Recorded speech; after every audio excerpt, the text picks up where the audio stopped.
With the LTL pack last flow, you'll arrive at a unique step after completing Find It, the Planet step. Amazon will generate your placement options as soon as you arrive here. In the overview, you'll see each option's number of destinations, units per shipment, warehouse IDs, and inbound fee.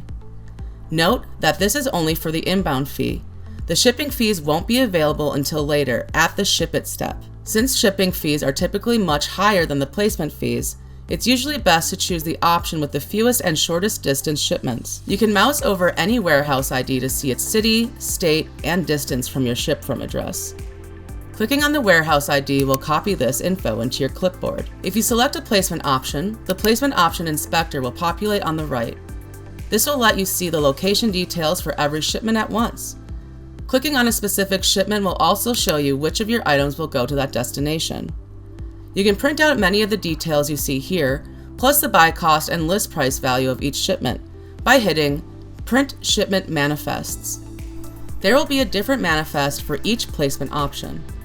If you don't like any of your placement options, you can hit Generate New Options at the bottom of the screen. Just keep in mind that you might lose your current options only to end up with pricier alternatives. Once you confirm your placement option choice, you'll need to either cancel the shipment within 1 hour or deliver it to Amazon. Make sure you have the one you want selected. When you're ready, hit Confirm Placement. Then click Confirm and Continue. This will submit the shipment to Amazon and take you to the Box It step.